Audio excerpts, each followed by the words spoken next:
نحمدہ ونصلی علی رسولہ الکریم اما بعد فاعوذ باللہ من الشیطان الرجیم بسم اللہ الرحمن الرحیم رب اشرح لی صدری ویسر لی امری واحلل عقدۃ من لسانی یفقہوا قولی رب یسر ولا تعسر وتمم بالخیر۔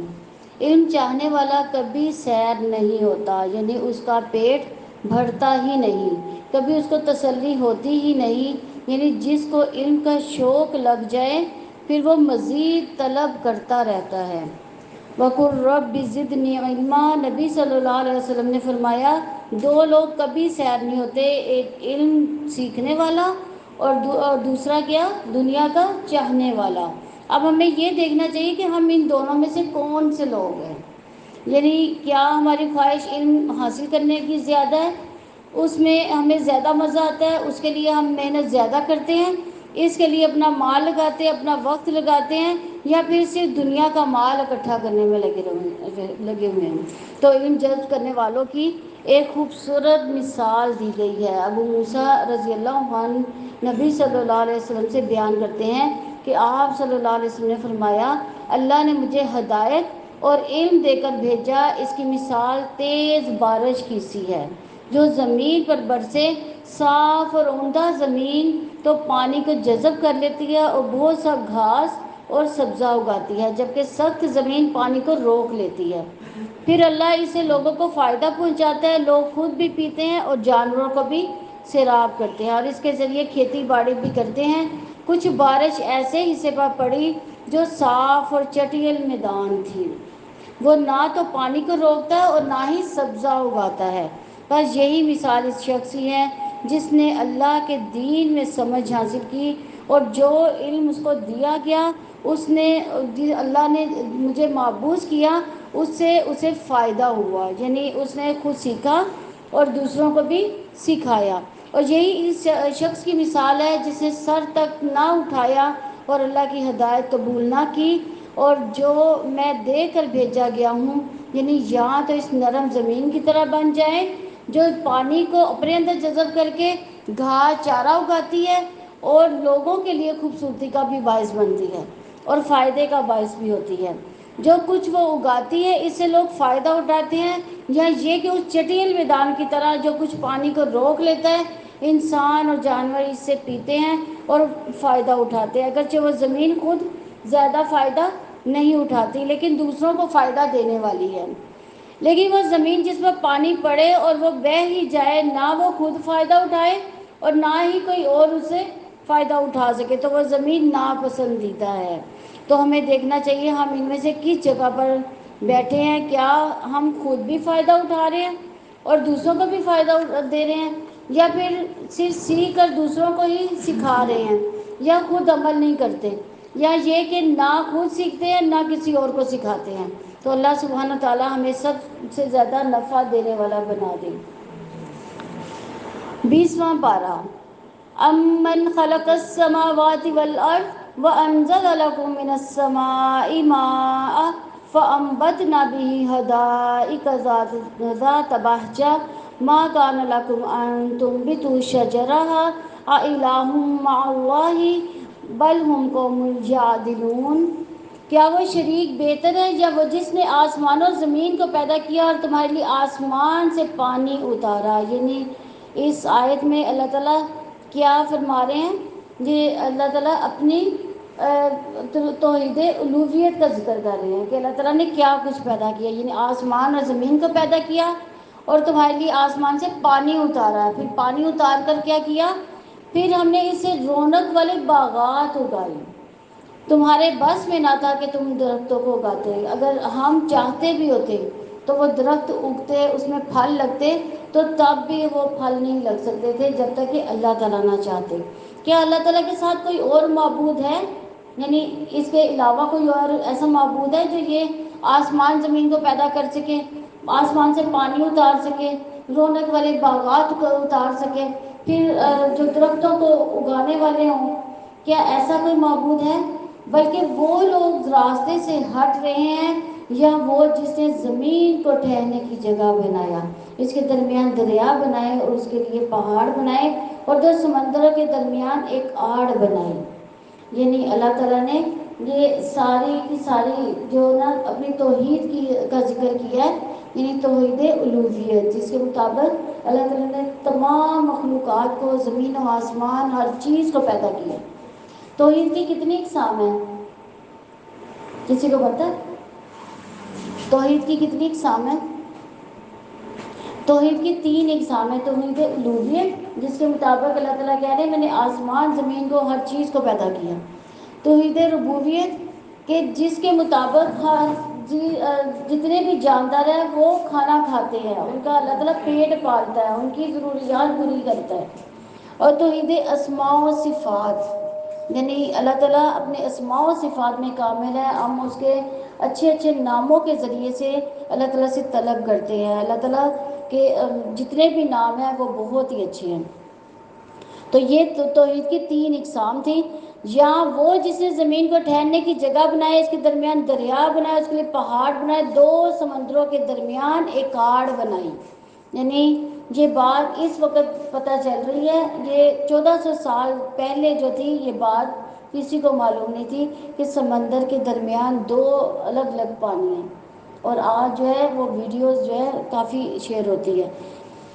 تو کیا اللہ تعالیٰ کے ساتھ کوئی اور معبود ہے؟ بلکہ ان میں سے اکثر لوگ نہیں جانتے۔ یہ ایسے ہی ہے سوال کر کے انسان کے دل کو کوئی بات کلک کرنا، یعنی کسی کو بات سمجھانی ہو تو کیا کیا جاتا ہے؟ سب سے پہلے سوال کیا جاتا ہے نا۔ تو یہ اللہ تعالیٰ ہم سے سوال پوچھ کے اصل میں ہمیں بات سمجھا رہے ہیں کہ میرے بغیر کوئی الہ نہیں ہے، اور کوئی بھی ایسا نہیں ہے جو یہ کائنات پیدا کر سکتا۔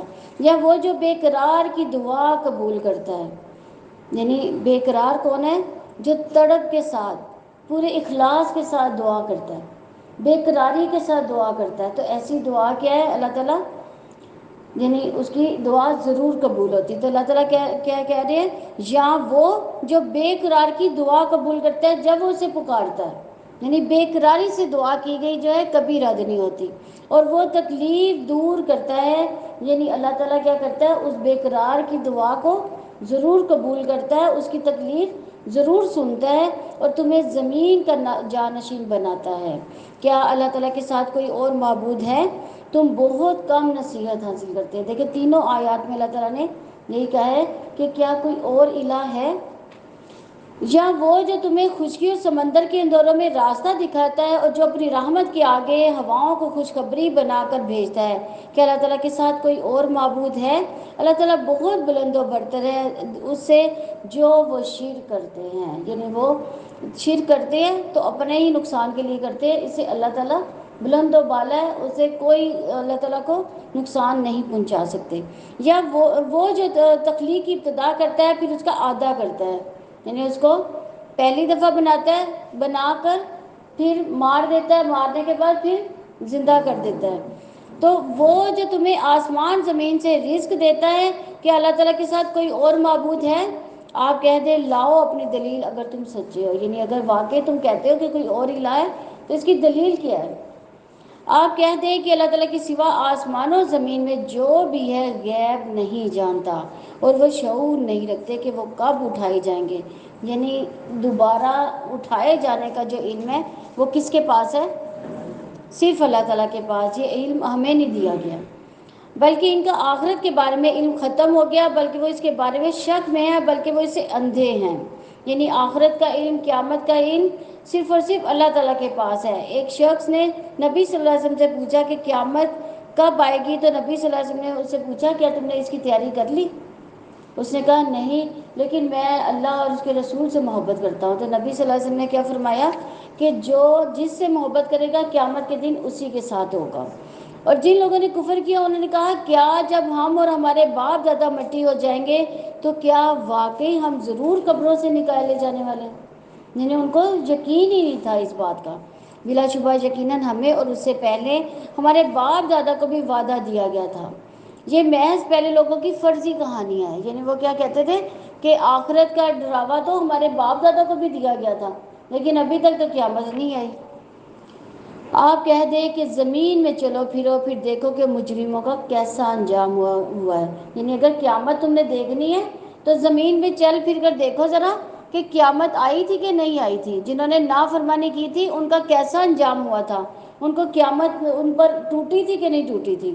آپ کہتے کہ زمین میں چلو پھرو پھر دیکھو کہ مجرموں کا کیسا انجام ہوا، اور آپ ان پر غم نہ کریں اور نہ آپ تنگی میں ہو اس سے جو وہ بری تدبیریں کرتے ہیں نبی صلی اللہ علیہ وسلم کے خلاف۔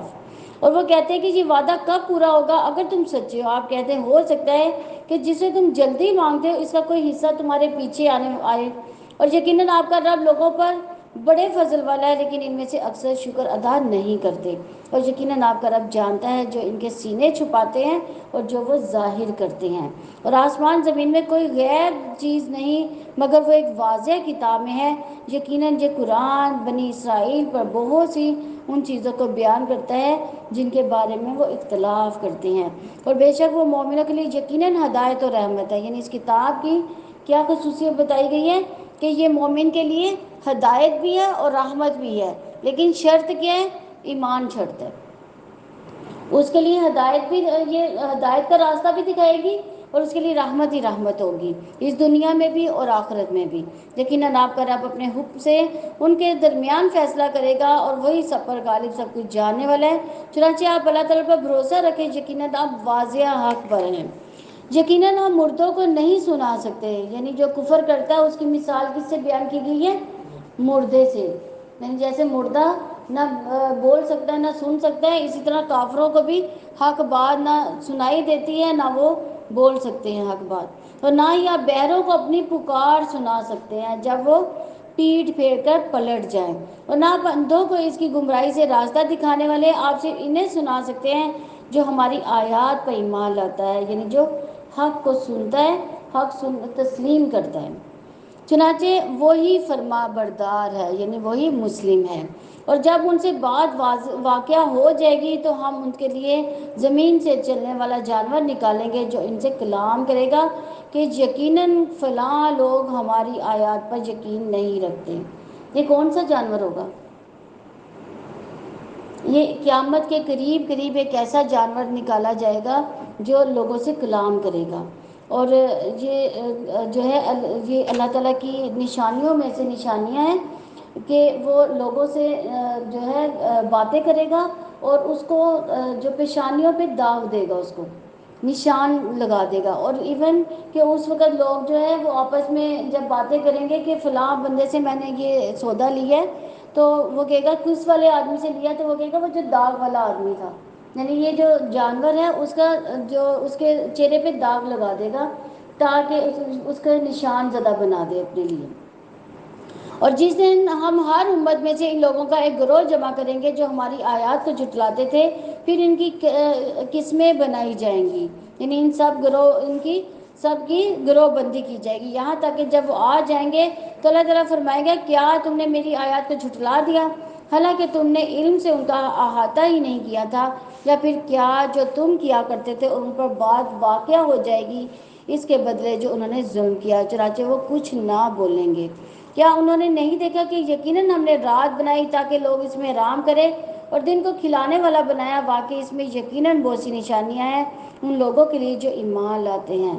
یعنی جو ایمان لاتے ہیں اس کے لیے نشانیاں ہی نشانیاں، جو ایمان نہیں لائے گا اس کے لیے کوئی نشانی نہیں۔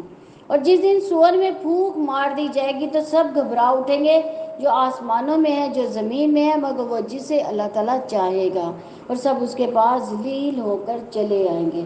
یہ کون سا دن ہوگا؟ قیامت کا دن ہوگا۔ یہ 3 طرح کا سور پھونکا جائے گا، نفخۃ الفزع یعنی جس میں سب گھبرا جائیں گے، شدید خوف اس میں مبتلا ہو جائیں گے، پھر نفخۃ الصاعق ہے جس میں سب جو ہے اٹھائے جائیں گے دوبارہ سے، اور نفخۃ البعث پھر جس میں دوبارہ جی اٹھیں گے سارے، اور آپ پہاڑوں کو دیکھو گے، آپ انہیں جمع ہوا گمان کرو گے حالانکہ وہی بادلوں کے چلنے کی جگہ چل رہے ہوں گے۔ یہ اللہ تعالیٰ کی کاریگری ہے جس نے ہر چیز کو خوب مضبوط بنایا، یقیناً وہ خوب باخبر ہے اس سے جو تم کرتے ہو۔ جو شخص نیکی لے کر آئے گا تو اس کے لیے اس سے بہتر ہے، اور وہ اس دن گھبراہٹ سے امن میں ہوں گے۔ یعنی جو دنیا میں نیکیاں کر رہے ہوں گے وہ اس وقت آخرت کے دن جب وہ دوبارہ اٹھایا جائے گا تو اس کو امن ہی امن ہوگا، اس کو گھبراہٹیں نہیں ہوں گی۔ اور جو برائی لے کر آئے گا تو اس کے چہرے اوندھے منہ آگ میں ڈال دیے جائیں گے. تمہیں سزا نہیں دی جائے گی مگر وہی جو تم کیا کرتے تھے. کہاں کیا کرتے تھے؟ دنیا میں کیا کرتے تھے. یعنی نیکیاں کرنا اس قیامت کی گھبراہٹ سے جو ہے وہ اس میں دوست بن جائے گا. جبکہ جہاں جو گھبراہٹیں ہوں گی اور اگر نیکیاں ہوں گی تو گھبراہٹیں نہیں ہوں گی. اور وہ ایسی جگہ ہوگی جہاں پہ اپنے دوست پرائے ہر بندہ چھوڑ کے جا چکا ہوگا. وہاں پہ صرف اکیلا انسان ہوگا اور جہاں اس کی نیکیاں ہوں گی. اگر برائیاں ہوں گی تو پھر اس کو اوندھے منہ ڈال دیا جائے گا. یقیناً مجھے تو یہی حکم دیا گیا کہ میں اس شہر کے رب کی عبادت کروں جس نے اس کو حرمت دی اور ہر چیز اس کے لیے. اور مجھے حکم دیا گیا کہ میں فرما برداروں میں سے ہو جاؤں.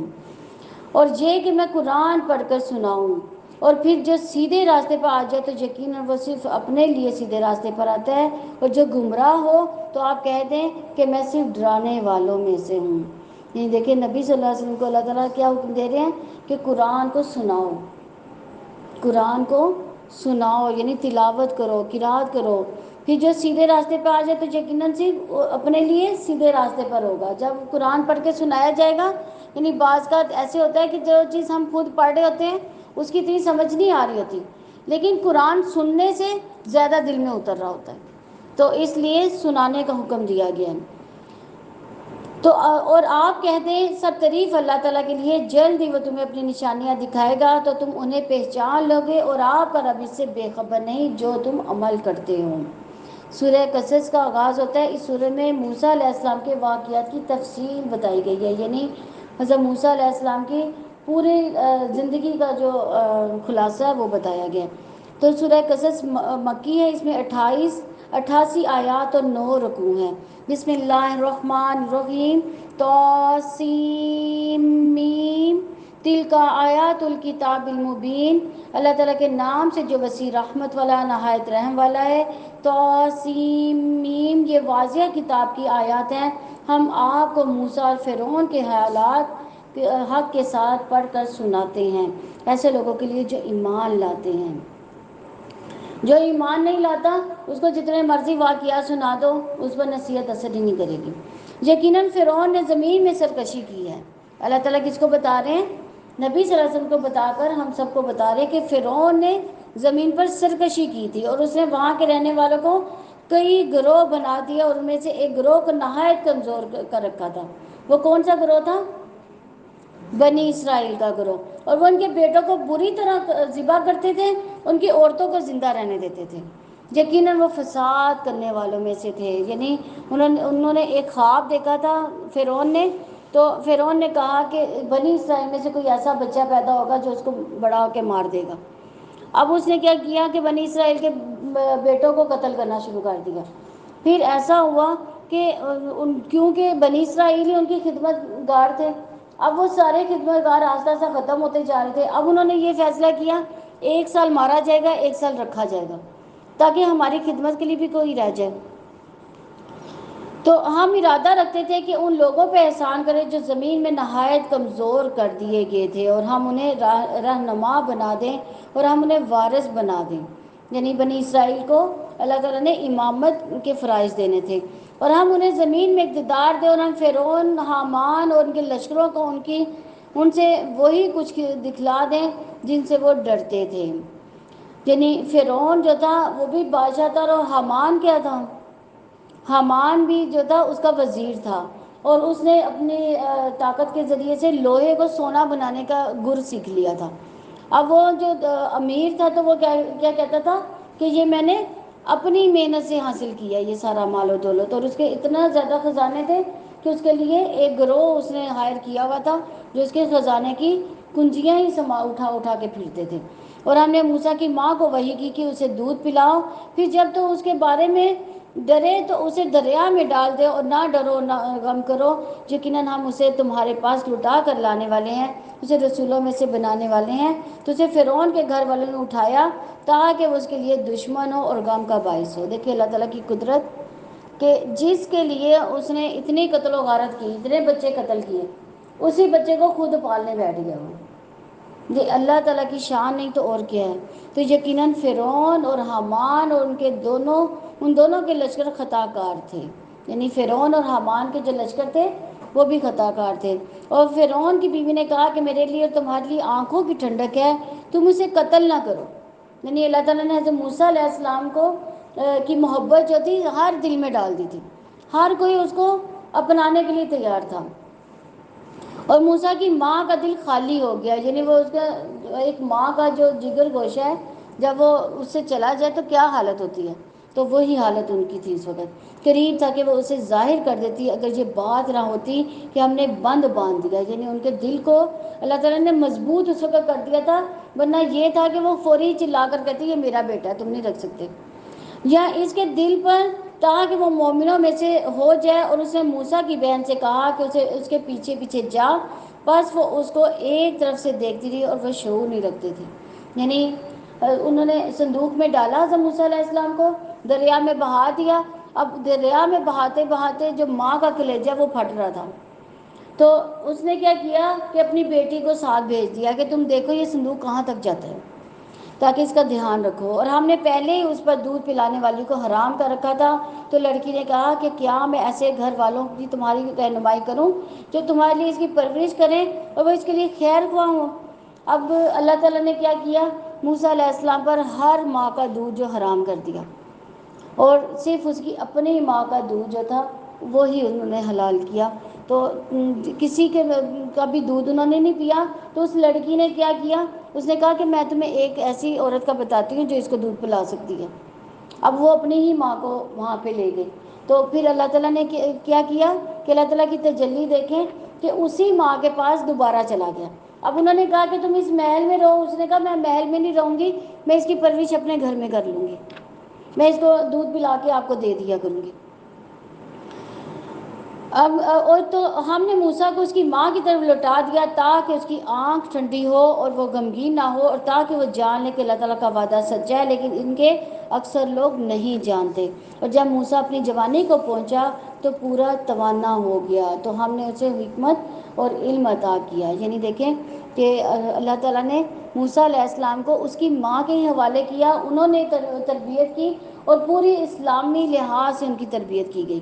اور اسی طرح ہم نیک لوگوں کو جزا دیتے ہیں. اور وہ شہر میں ایسے وقت پر داخل ہوا جبکہ اس کے رہنے والے غفلت میں تھے. تو اس نے اس میں دو آدمی کو پایا کہ وہ آپس میں لڑ رہے تھے. یہ اس کی قوم میں سے اور ایک یہ اس کے دشمنوں میں سے تھا. یعنی دو آدمیوں کی آپس میں لڑائی ہو رہی تھی. تو جو اس کی قوم میں سے تھا اس نے موسیٰ سے اس شخص کے خلاف مدد کی طلب کی, تو اس کے دشمنوں میں سے تھا. تو موسیٰ نے اس کو ایک گھونسا مارا, پھر اس کا کام تمام کر دیا. یعنی گھونسا اس لحاظ سے نہیں مارا تھا کہ وہ مر ہی جائے, لیکن چونکہ حضرت موسیٰ علیہ السلام ایک طاقتور انسان تھے اور کافی ان میں جو تھا ہلکا سا بھی کچھ کرتے تھے تو زیادہ زور لگ جاتا تھا. تو انہوں نے گھونسا حالانکہ ہلکا ہی مارا تھا, لیکن وہ اتنا زور سے لگا کہ وہ ہلاک ہو گیا آدمی. تو موسیٰ نے کہا یہ شیطان کے کاموں میں سے, فوری ان کو اپنی غلطی کا احساس بھی ہو گیا. انہوں نے فوری کہا کہ یہ شیطان کے کام میں سے تھا, یقیناً وہ کھلا گمراہ کرنے والا دشمن ہے جس نے مجھے اس کام پہ لگایا تھا.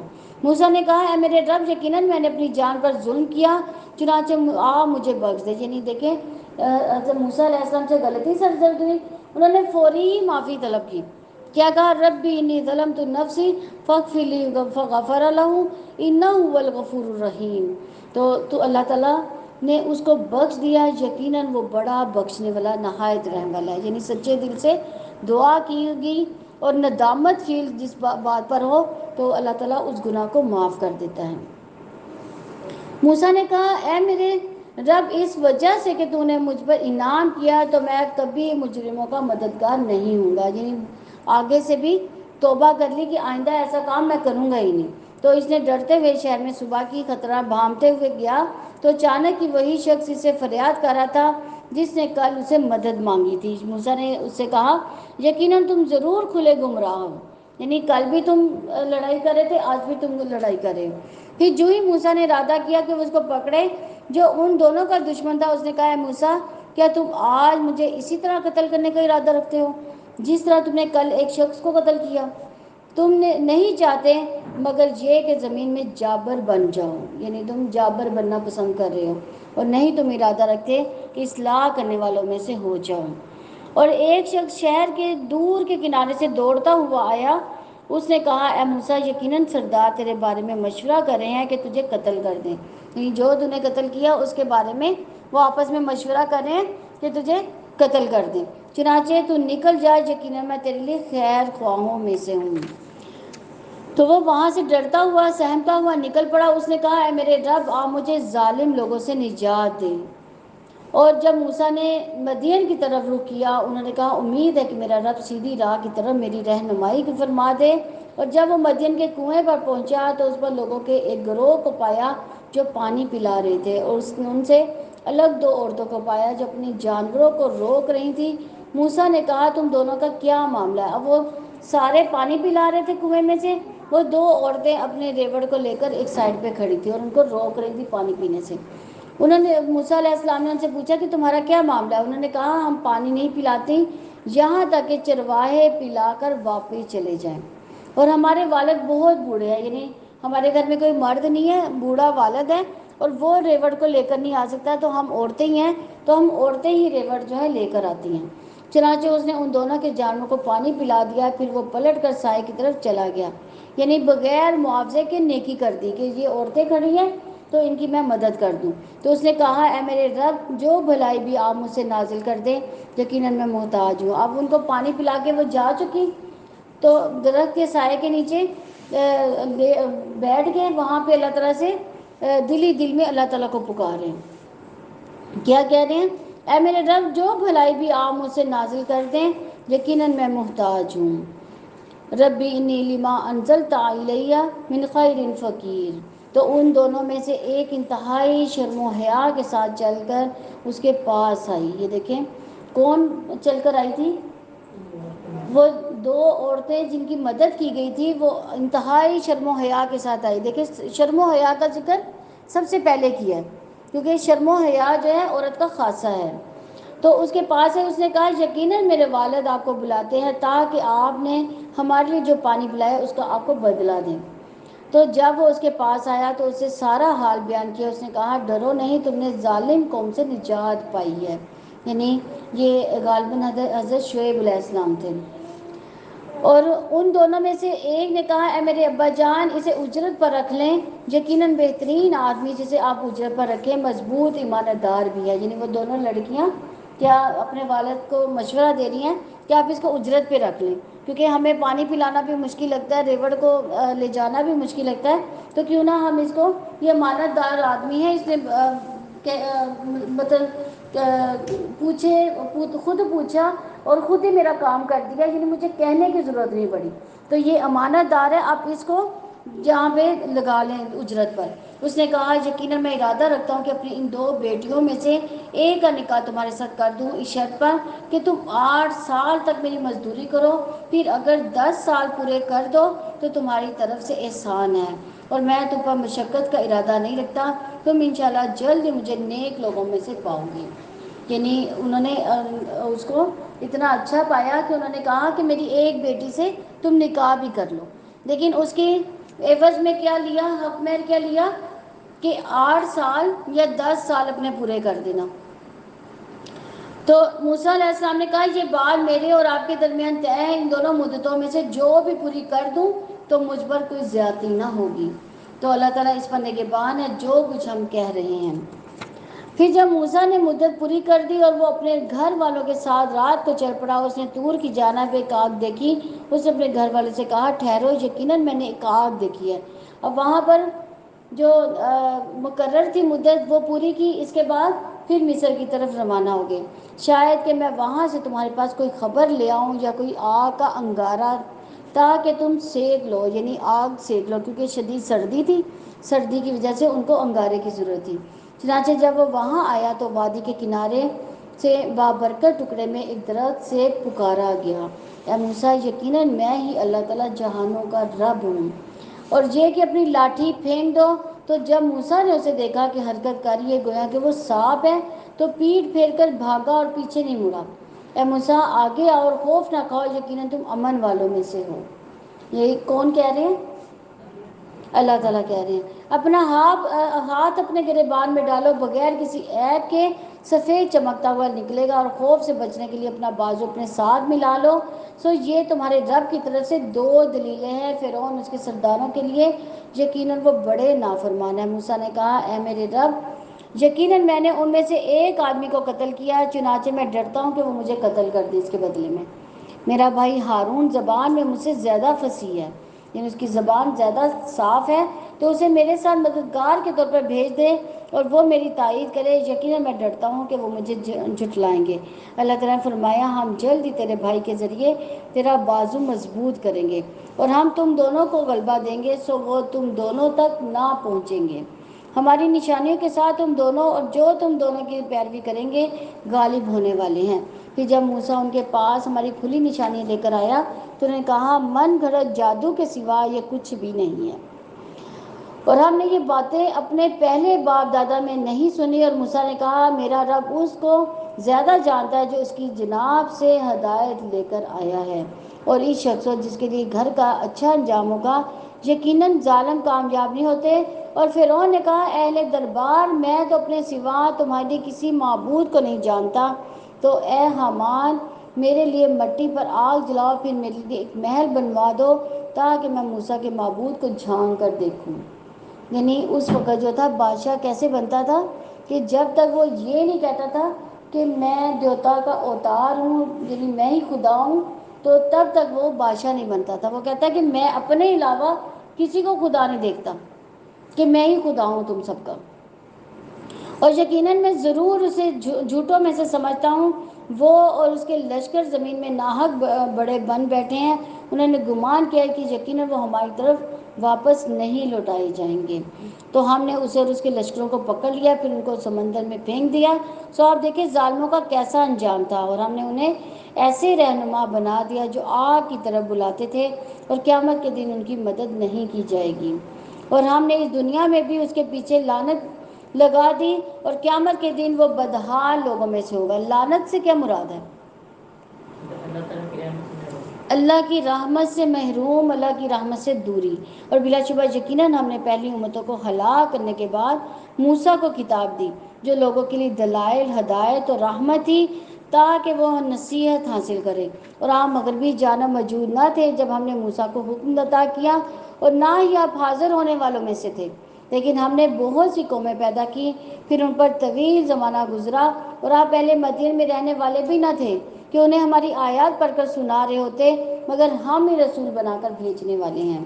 اور آپ طور کے کنارے پہ بھی نہ تھے جب ہم نے موسیٰ کو پکارا، لیکن آپ کے رب کی جناب سے رحمت ہے تاکہ آپ ایسے لوگوں کو ڈرائے جن کے پاس آپ سے پہلے کوئی خبردار کرنے والا نہیں آیا تاکہ وہ نصیحت حاصل کرے۔ یعنی نبی صلی اللہ علیہ وسلم اس وقت موجود نہیں تھے جب یہ سارے واقعات ہو رہے تھے، اور اگر ایسا نہ ہوتا کہ ان کے اعمال کی وجہ سے ان پر کوئی مصیبت آ جاتی تو وہ کہتے اے ہمارے رب، تو نے ہماری طرف کوئی رسول کیوں نہ بھیجا کہ ہم تیری آیات کی پیروی کرتے اور ہم ایمان والوں میں سے ہو جاتے۔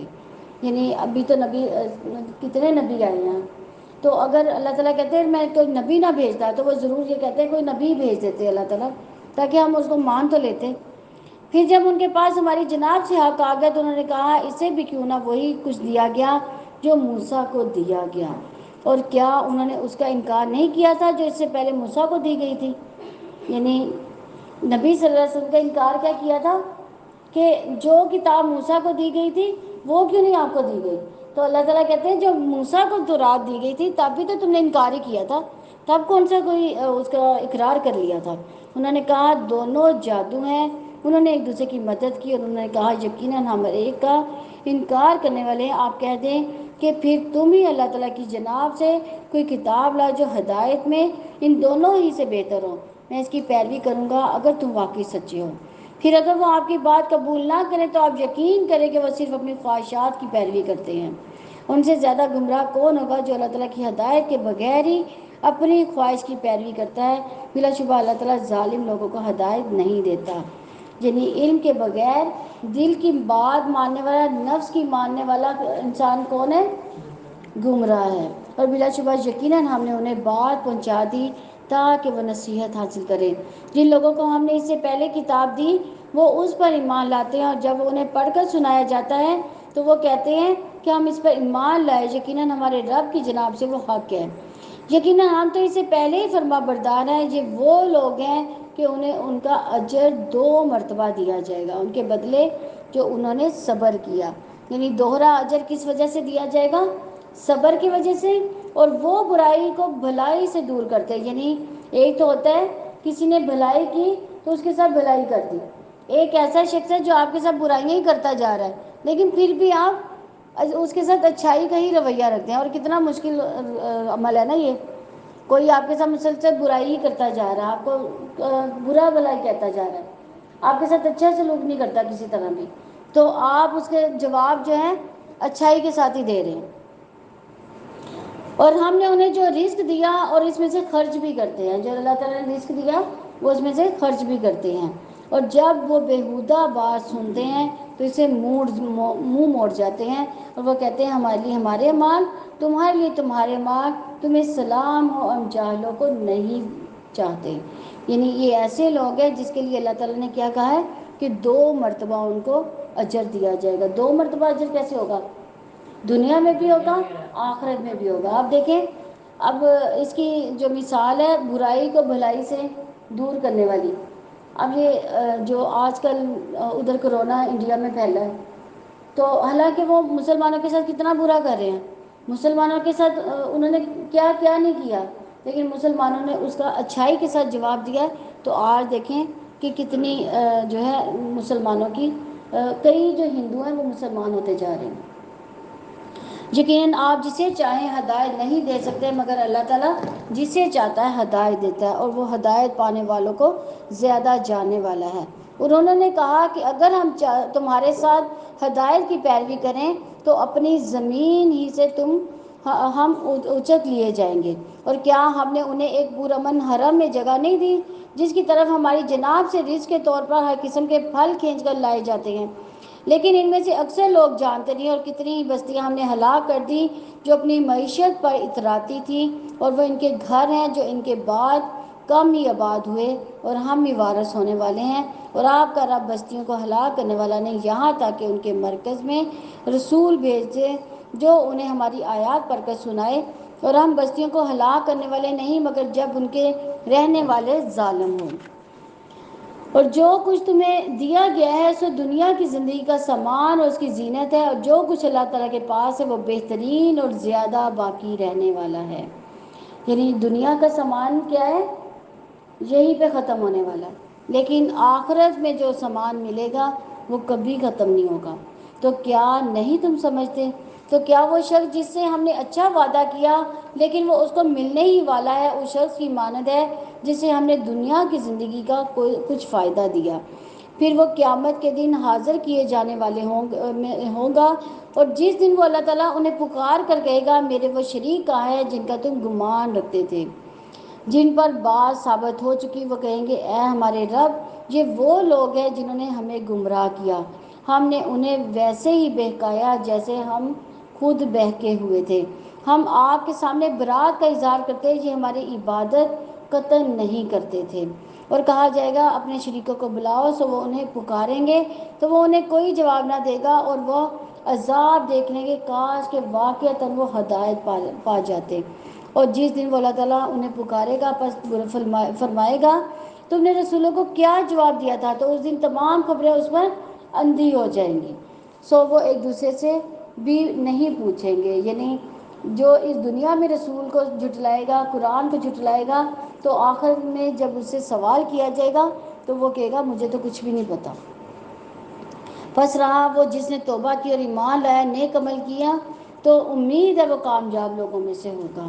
اور آپ کا رب جو چاہتا ہے پیدا کرتا ہے، جسے وہ چاہتا ہے منتخب کرتا ہے، اور انہیں کوئی اختیار نہیں کہ اللہ تعالیٰ پاک ہے، بہت بلند ہے اسے جو وہ شریک ٹھہراتے ہیں۔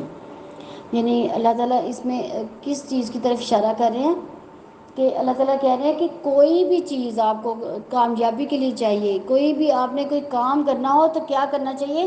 استخارہ ضرور کریں، ہر اچھے برے کام کے لیے استخارہ ضرور کر لیں، اور آپ کا رب جانتا ہے جو اس کے سینے چھپاتے ہیں اور جو وہ ظاہر کرتے ہیں، اور وہی اللہ تعالیٰ ہے جس کے سوا کوئی معبود نہیں، اس لیے اس کے لیے تمام تعریف ہے دنیا میں اور آخرت میں، اسی کی حکومت ہے، اس کی جانب تم لوٹائے جاؤ گے۔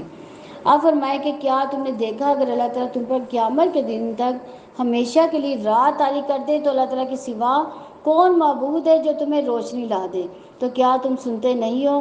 آپ فرمائے کیا تم نے دیکھا اگر اللہ تعالیٰ تم پر قیامت کے دن تک ہمیشہ کے لیے دن ہی کر دے تو اللہ تعالیٰ کے سوا کون معبود ہے کہ تمہیں رات لا دے جس میں تم سکون حاصل کرو، تو کیا تم دیکھتے نہیں کہ اگر 24 گھنٹے دن ہی ہو تو ہم کتنی تکلیف میں پڑ جائیں، ہمیں آرام کے لیے کوئی ٹائم ہی نہ ملے، اور اس نے اپنی رحمت سے تمہاری رات اور دن بنائے تاکہ تم اس میں سکون حاصل کرو، تاکہ تم اس کے فضل میں سے تلاش کرو، اور تاکہ تم شکر کرو۔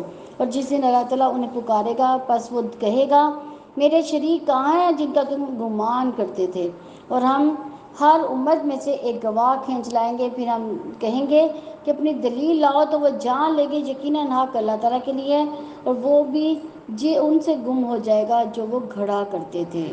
یقیناً قارون موسیٰ کی قوم میں سے تھا، یعنی موسیٰ کی قوم کون سی تھی؟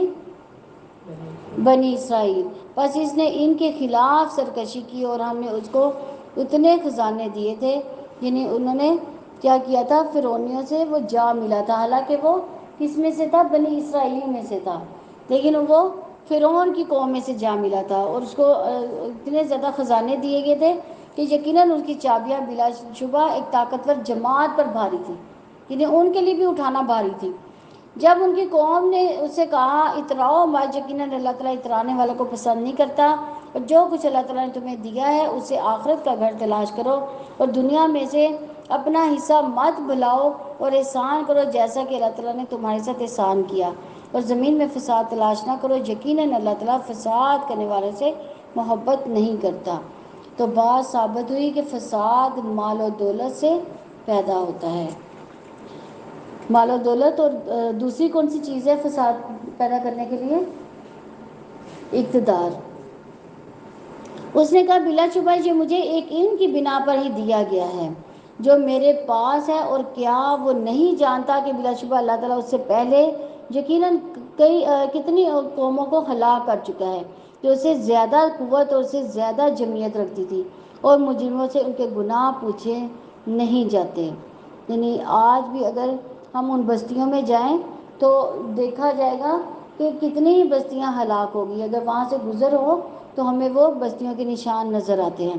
بس وہ اپنی قوم کے سامنے اپنی زینت میں نکلا، جو لوگ دنیا کی زندگی کا ارادہ رکھتے تھے انہوں نے کہا اے کاش ہمارے لیے بھی اسی جیسا سب کچھ ہو، تاکہ جو قارون کو دیا گیا بلا شبہ وہ تو یقیناً بڑی قسمت والا ہے۔ یعنی آج بھی ہم ایسے کہتے ہیں نا، جو بہت زیادہ مال و دولت والا ہوتا ہے تو ہم کیا کہتے ہیں اس کو؟ یہ بڑی قسمت والا ہے۔ تو اس وقت قارون کو لوگ کہتے تھے کہ یہ کتنی قسمت والا ہے، اس کے پاس کتنی دولت ہے، اور جن لوگوں کو علم دیا گیا تھا انہوں نے کہا افسوس تم پر، اللہ تعالیٰ کا اجر اس کے لیے بہت بہتر ہے، یعنی جو اس قارون کے پاس ہے اللہ تعالیٰ کا اجر اس سے زیادہ بہتر ہے۔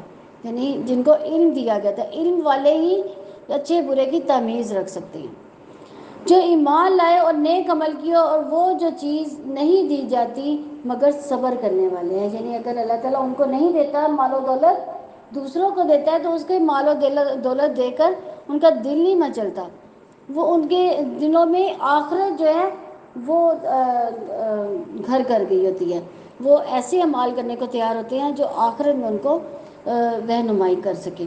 چنانچہ ہم نے اس کو اور اس کے گھر والوں کو زمین میں دھسا دیا، پھر اس کے لیے کوئی گروہ ایسا نہ تھا جو اللہ تعالیٰ کے مقابلے میں اس کی مدد کرتا۔ یعنی اس قارون کو اللہ تعالیٰ نے کیا کیا، ان خزانوں کے ذریعے ہی، خزانوں کے ساتھ ہی زمین کے اندر دھسا دیا، اور قیامت تک وہ زمین کے اندر ہی دھستا ہی چلا جائے گا۔ پھر اس کے لیے کوئی گروہ ایسا نہ تھا جو اللہ تعالیٰ کے مقابلے میں اس کی مدد کرتا، اور نہ وہ خود ہی اپنا بچاؤ کرنے والوں میں سے تھا، اور جن لوگوں نے کل اس کے مرتبے کی تمنا کی تھی وہ ایسے ہو گئے کہ کہنے لگے افسوس، یقیناً اللہ تعالیٰ اپنے بندوں میں سے جس کے لیے چاہتا ہے رزق کشادہ کر دیتا ہے اور تنگ کر دیتا ہے۔ اگر یہ نہ ہوتا کہ اللہ تعالیٰ نے ہم پر احسان کیا تو ہمیں بھی ضرور دھنسا دیا جاتا۔ افسوس، یقیناً کافر کامیاب نہیں ہوں گے۔ یہ آخرت کا گھر ہم نے ان لوگوں کے لیے بنایا جو زمین میں نہ بڑا بننے کا ارادہ رکھتے ہیں اور نہ ہی فساد کا. یعنی بڑا بننے سے کیا مراد ہے؟ تکبر کرنا، بڑائی بیان کرنا. اور انجام کار متقیوں کا ہی ہے. جو کوئی نیکی لے کر آیا تو اس کے لیے اس سے بہتر ہے، اور جو کوئی شخص برائی لے کر آیا تو جن لوگوں نے بھی برائیاں کی انہیں بدلہ نہیں دیا جائے گا مگر وہی جو وہ عمل کرتے ہیں. یعنی جو سورہ قصص کا آغاز کہاں سے ہوا تھا؟ فرعون سے ہوا تھا، اور اس کا اختتام جو ہے کس سے ہو رہا ہے؟ قارون سے ہو رہا ہے. یقیناً جس نے آپ پر قرآن کو فرض کیا وہ آپ کو ایک اچھے انجام تک ضرور واپس لانے والا ہے. آپ کہتے ہیں کہ میرا رب ہی زیادہ جاننے والا ہے کہ کون ہدایت لے کر آیا اور کون واضح گمراہی میں ہے. اور آپ یہ امید نہ رکھتے تھے کہ آپ پر کتاب اتاری جائے گی مگر آپ کے رب کی جانب سے رحمت ہے. چنانچہ آپ کافروں کے لیے مددگار نہ بنے اور وہ آپ کو اللہ تعالیٰ کی آیات سے نہ روک دیں اس کے بعد کہ وہ آپ کی طرف نازل کر دی گئی، اور آپ اپنے رب کی طرف بلائیں اور آپ مشرکوں میں سے نہ بنیں، اور اللہ تعالیٰ کے ساتھ کسی دوسرے معبود کو نہ پکاریں. اس کے سوا کوئی معبود نہیں. ہر چیز ہلاک ہونے والی ہے سوائے اس کے چہرے کے. فیصلہ اسی کا، تو اسی کی طرف لوٹائے جاؤ گے. سورہ عنکبوت مکی ہے. اس میں 69 آیات اور 7 رکوع ہیں. بسم اللہ الرحمن الرحیم. الف لام میم. احاسب الناس ان یترکوا ان یقولوا آمنا وهم لا یفتنون. اللہ تعالیٰ کے نام سے جو وسیع رحمت والا نہایت رحم والا ہے. الف لام میم. کیا لوگوں نے یہ گمان کیا کہ وہ اس پر چھوڑ دیے جائیں گے کہ وہ کہہ دیں ہم ایمان لائے اور انہیں آزمایا نہیں جائے گا؟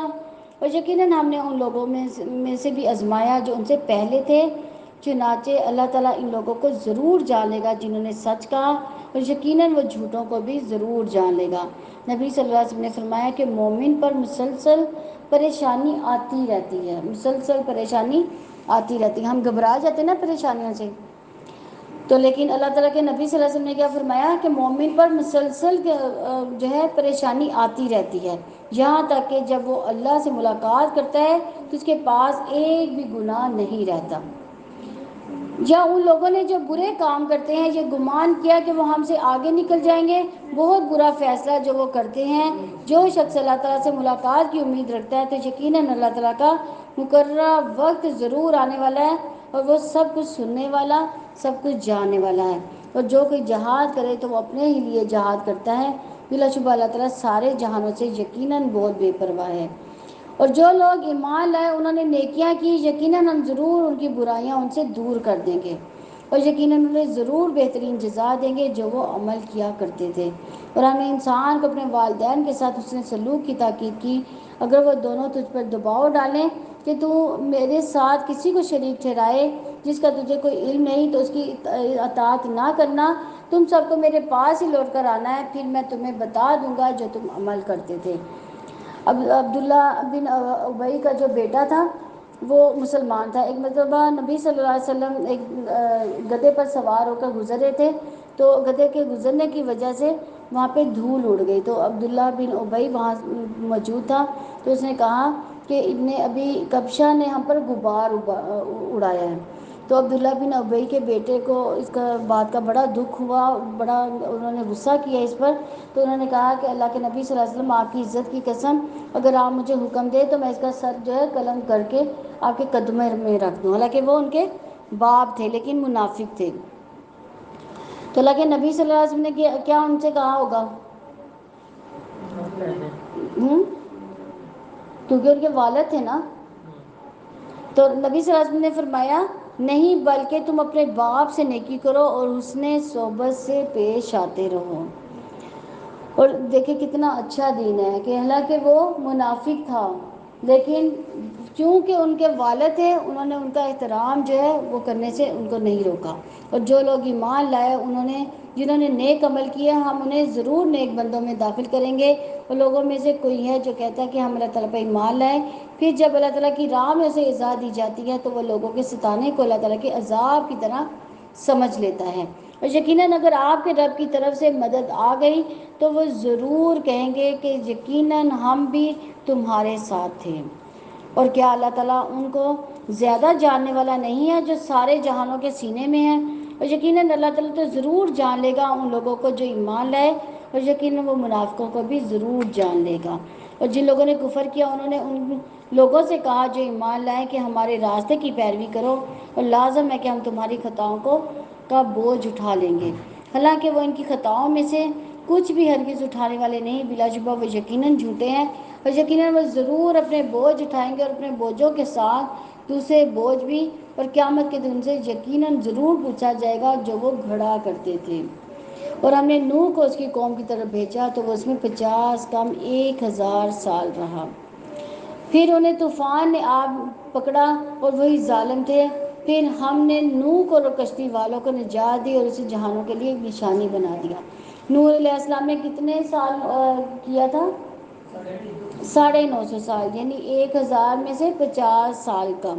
اور ابراہیم علیہ السلام کو بھیجا جب اس نے اپنی قوم سے کہا اللہ تعالیٰ کی عبادت کرو، اسے ڈر جاؤ، یہی تمہارے لیے بہتر ہے اگر تم جانتے ہو۔ اللہ تعالیٰ کی بجائے تم بتوں کی عبادت کرتے ہو اور تم جھوٹ کرتے ہو۔ یقیناً اللہ تعالیٰ کے سوا جن کی تم عبادت کرتے ہو وہ تمہیں رزق دینے کا اختیار نہیں رکھتے۔ سو اللہ تعالیٰ کے پاس سے رزق تلاش کرو اور اس کی عبادت کرو، اسی کا شکر ادا کرو، اسی کی طرف تم واپس لائے جاؤ گے۔ اور اگر تم جھٹلاتے ہو تو تم سے پہلے بھی بہت سی قومیں جھٹلا چکی ہیں، رسول پر صاف صاف پیغام پہنچا دینے کے سوا کوئی ذمہ داری نہیں۔ اور کیا انہوں نے نہیں دیکھا کہ اللہ تعالیٰ کس طرح تخلیق کی ابتدا کرتا ہے پھر وہ اس کا اعادہ کرتا ہے؟ یقیناً یہ اللہ تعالیٰ پر بہت آسان ہے۔ آپ کہتے ہیں کہ زمین میں چلو پھرو، پھر دیکھو کہ اس نے کس طرح تخلیق کی ابتدا کی، اور اللہ تعالیٰ ہی اسے دوسری بار پیدا کرے گا۔ یقیناً اللہ تعالیٰ ہر چیز پر پوری طرح قدرت رکھنے والا ہے، وہ جسے چاہتا ہے سزا دیتا ہے، جس پر چاہتا ہے رحم کرتا ہے، اسی کی طرف تم لوٹائے جاؤ گے۔ اور تم نے نہ زمین میں عاجز کرنے والے ہو اور نہ ہی آسمان میں، اور اللہ تعالیٰ کے سوا تمہارا کوئی دوست اور مددگار نہیں۔ اور جن لوگوں نے اللہ تعالیٰ کی آیات اور اس سے ملاقات کا انکار کیا، یہی لوگ میری رحمت سے مایوس ہو گئے، اور یہی لوگ ہیں جن کے لیے دردناک عذاب ہے۔ پھر اس کی قوم کا جواب اس کے سوا کچھ نہ تھا کہ انہوں نے کہا قتل کر دو اسے یا جلا دو اس کو۔ چنانچہ اللہ تعالیٰ نے اسے آگ سے نجات دی۔ کس کو دی تھی؟ بلا شبہ اس میں ان کے لیے یقیناً نشانیاں جو ایمان لاتے۔ اس نے کہا کہ تم نے دنیا کی زندگی میں اللہ تعالیٰ کے سوا بتوں کو معبود بنایا۔ دنیا کی زندگی میں اپنے درمیان دوستی کی وجہ سے قیامت کے دن تم میں سے کوئی کسی دوسرے کا انکار کرے گا اور تم میں سے کوئی دوسرے پر لعنت کرے گا، اور آگ تمہارا ٹھکانہ ہوگی اور تمہارے لیے کوئی مددگار نہ ہوگا۔ یعنی جو دوزخی ہوں گے وہ ایک دوسرے کو ملامت کریں گے، لعنت بھیجیں گے کہ میں یہ جو ہے مجھے تمہاری وجہ سے یہ جگہ ملی ہے۔ پھر لوط اس پر ایمان لائے۔ ابراہیم نے کہا یقیناً میں اپنے رب کے لیے ہجرت کرنے والا ہوں، یقیناً وہ سب غالب کمال حکمت والا ہے۔ اور ہم نے اسے اسحاق اور یعقوب عطا فرمائے، اس کی نسل میں نبوت اور کتاب رکھ دی، اور ہم نے اسے دنیا میں بھی اس کا اجر عطا کیا، اور آخرت میں بھی یقیناً وہ نیک لوگوں میں سے ہوگا۔ اب دیکھیں حضرت ابراہیم علیہ السلام کے بیٹے کا ذکر ہوتا ہے تو ساتھ ہی کس کا ذکر ہوتا ہے؟ ساتھ ہی کس کا ذکر ہوتا ہے؟ اسحاق بیٹے تھے اور یعقوب علیہ السلام کون تھے؟ پوتے تھے، ساتھ ہی پوتے کا ذکر ہوتا ہے۔ یعنی دیکھیں جو ایک دادے کی جو لڑی ہے وہ پوتے تک جاتی ہے، یعنی آگے جو ہے نیکیاں جو ہے ٹرانسفر ہوتی ہیں۔ اور لوط کو بھیجا جب اس نے اپنی قوم سے کہا یقیناً تم واقعی اس بے حیائی کو آتے ہو جو تم سے پہلے جہانوں میں سے کسی نے نہیں کی۔ یقیناً کیا تم واقعی مردوں کے پاس آتے ہو؟ یعنی ان میں کیا برائیاں تھیں قوم لوط میں؟ ایک تو وہ مردوں سے شہوت پوری کرتے تھے، دوسرا تم راستے کو کاٹتے ہو، یعنی راہزنوں، یعنی راستے پر ڈاکے وغیرہ ڈالتے ہو، اپنے مجلسوں میں برا کام کرتے ہو، یعنی مجلسیں سجاتے ہو، وہ گندی مجلسیں سجاتے تھے۔ تو اس کی قوم کا جواب اس کے سوا کچھ نہ تھا، انہوں نے کہا اگر تم واقعی سچوں میں سے ہو تو تم ہم پر اللہ تعالیٰ کا عذاب لے کر آؤ۔ یعنی دیکھیں ان کی سینس، ان کی عقل جو ہے وہ برائیاں کر کر کے مر جاتی ہے، تو وہ عذاب کو بھی اپنے اوپر لانے کو برا نہیں سمجھتے۔ اور جب ہمارے فرشتے ابراہیم کے پاس بشارت لائے، انہوں نے کہا ہم اس بستی کے لوگوں کو یقیناً ہلاک کرنے والے ہیں، اس کے باشندے یقیناً ظالم ہیں۔ ابراہیم نے کہا اس میں لوط بھی ہے، انہوں نے کہا ہم زیادہ جاننے والے ہیں کہ اس میں کون ہے۔ ہم یقیناً ضرور اسے اور اس کے گھر والوں کو بچانے گے مگر اس کی بیوی جو پیچھے رہ جانے والوں میں سے ہے۔ اور جب ہمارے فرشتے لوط کے پاس آئے تو وہ ان پر سے پریشان ہوا، اس کا دل تنگ ہوا۔ انہوں نے کہا کہ ڈرو نہیں اور نہ ہی غم کرو، یقیناً ہم تمہیں اور تمہارے گھر والوں کو نجات دیں گے مگر تمہاری بیوی جو پیچھے رہ جانے والوں میں سے ہے۔ ہم اس بستی کے باشندوں پر یقیناً آسمان سے عذاب نازل کرنے والے ہیں اس وجہ سے جو وہ نافرمانی کرتے تھے، اور یقیناً ہم نے اس بستی کو کھلی نشانی بنا کر چھوڑ دیا ان کے لیے جو عقل رکھتے ہیں، لیکن آج بھی اس کے آثار جو ہے موجود ہیں۔ اور مدین کی طرف ان کے بھائی شعیب کو بھیجا تو اس نے کہا، اے میری قوم، اللہ تعالیٰ کی عبادت کرو، آخرت کے دن کی امید رکھو، زمین میں فساد برپا کرنے والے بن کر ڈھنگا نہ کرو۔ تو انہوں نے اسے جھٹلا دیا تو ایک زلزلے نے انہیں پکڑ لیا تو وہ اپنے گھروں میں ہی اوندھے پڑے ہوئے تھے۔ اور عاد و سمود کو ہم نے ہلاک کر دیا اور تم پر ان کے رہنے کی جگہ واضح ہو گئی۔ شیطان نے ان کے اعمال کو ان کے لیے خوشنما بنا دیا تھا، بس انہیں راہ راست سے روک دیا، حالانکہ وہ سمجھدار تھے، یعنی دنیا کے معاملات میں سمجھدار تھے، آخرت کے معاملات کو میں نہ سمجھتے۔ قارون اور فرعون اور حامان کو ہم نے ہلاک کیا، اور بلا شبہ یقیناً موسیٰ ان کے پاس کھلی نشانیاں لے کر آئے تھے تو انہوں نے زمین میں تکبر کیا تھا۔ کس نے کیا تھا؟ قارون نے، فرعون نے اور حامان نے۔ یہ تینوں جو تھے اس وقت کے دور کے اپنے عہدے پر فائز تھے، حالانکہ وہ سبقت لے جانے والے نہ تھے۔ تو ہر ایک کو ہم نے اس کے گناہ میں پکڑا، پھر اس میں سے بعض کو ہم نے پتھر زدہ ہوا بھیجی اور ان میں سے بعض کو زبردست چنگاڑ نے پکڑ لیا، ان میں سے بعض کو ہم نے زمین میں دسا دیا، اور ان میں سے بعض کو ہم نے غرق کر دیا۔ اور اللہ تعالیٰ ایسا نہ تھا کہ ان پر ظلم کرتا، مگر اپنی جانب پر وہ خود ظلم کرتے تھے، یعنی جتنا جتنا انہوں نے ظلم کیا اسی طرح اللہ تعالیٰ نے ان کو سزا دی۔ جن لوگوں نے اللہ تعالیٰ کے سوا دوسرے سرپرست بنا رکھے ہیں ان کی مثال مکڑی جیسی ہے جو ایک گھر بناتی ہے، یقیناً سب گھروں سے زیادہ کمزور گھر مکڑی کا ہے۔ یعنی مکڑی جو ہے اس کے منہ سے ایک مادہ سا نکلتا ہے جس سے وہ باریک دھاگا بناتی ہے، اور وہ جو باریک دھاگا ہوتا ہے بال سے 20 گنا باریک ہوتا ہے، اور اتنا ہی وہ مضبوط بھی ہوتا ہے اور اتنا کمزور بھی ہوتا ہے۔ یقیناً سب گھروں سے زیادہ کمزور جو ہے کس کا گھر ہوتا ہے؟ مکڑی کا گھر ہوتا ہے، اگر وہ جانتے ہوتے ہیں۔ یقیناً اللہ تعالیٰ ان تمام چیزوں کو جانتا ہے جنہیں وہ اللہ تعالیٰ کے سوا پکارتے ہیں، اور وہ سب پر غالب کمال حکمت والا ہے۔ اور یہ مثالیں ہیں جو ہم لوگوں کے لیے بیان کرتے ہیں، انہیں علم رکھنے والوں کے سوا کوئی نہیں سمجھتا۔ یعنی جو علم والے ہیں، جو علم حاصل کرنا چاہتے ہیں، وہی اس بات کو سمجھ سکتے ہیں کہ جن کہانیوں سے اللہ تعالیٰ کا کیا نتیجہ اخذ ہوتا ہے۔ یعنی جو علم نہیں رکھتے وہ کہتے ہیں یہ تو پہلے لوگوں کی کہانیاں ہیں، کہانیاں سن کر ہم کیا کریں، لیکن جو علم والے ہیں اس سے کچھ نہ کچھ نتیجے پہ پہنچ ہی جاتے ہیں۔ تو اللہ تعالیٰ نے آسمان و زمین کو برحق پیدا کیا، یقیناً اس میں ایمان والوں کے لیے ایک نشانی ہے۔ اللہ تعالیٰ ہمیں اس دین کی سمجھ بوجھ عطا فرمائے اور اس پر عمل کرنے والا بنا دے۔ سبحانک اللہم و بحمدک، نشہد ان لا الہ الا انت، نستغفرک و اتوب الیک۔ السلام علیکم ورحمۃ اللہ وبرکاتہ۔